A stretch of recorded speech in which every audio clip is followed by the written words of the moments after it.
We are tracking important news in the Alec Murdaugh double murder trial. The defense rested its case this afternoon, and we found out the judge will allow jurors to visit the crime scene themselves before deliberations begin.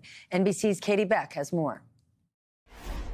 The Murdaugh trial jury will go to the crime scene. The judge granting an unusual motion for jurors to physically visit the dog kennel area on the sprawling 1,700-acre hunting property. The defense argues the visit will help them spatially understand where the bodies of Maggie and Paul Murdaugh were located and see the small space inside the feed room where Paul was killed. If the defense wants a jury view, then the court will arrange a jury view. Also Monday, a defense blood spatter expert saying it's unlikely the murders were done by a single shooter. To me, there's structurally difficult for the same shooter to have two long arms and no practical reason for that to happen. And after lunch, the final defense witness, Alec Murdaugh's younger brother, John Marvin. It's the hardest thing I've ever been through in my life. Giving emotional testimony about returning to the crime scene the day after the murders to clean up Paul's remains, including pieces of his skull. And I can promise you, no mother or father or aunt or uncle should ever have to see and do what I did that day.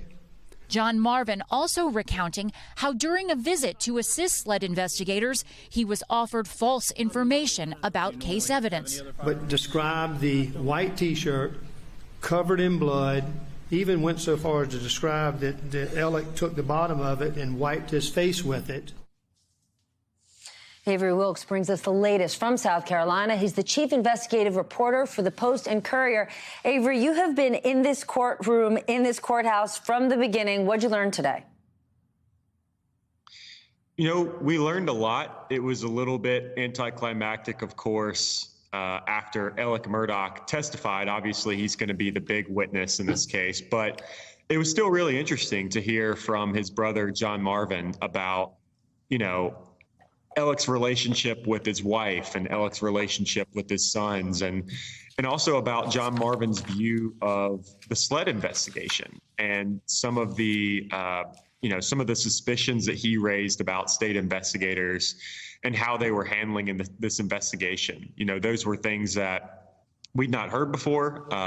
John Marvin hasn't spoken that much publicly, but he was sort of the family's liaison between state investigators and trying to get them everything they needed during this investigation.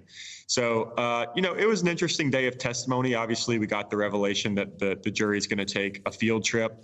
We're still trying to figure out what exactly that's going to look like. That's something that the judge has done before in other cases.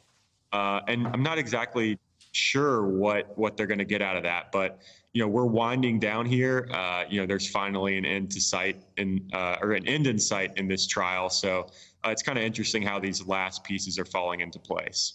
But the fact that this field trip is happening, that jurors can go to the crime scene, is that already not a big win, a big opening for defense? All Alec Murdaugh needs is one single juror to say, maybe he didn't do it.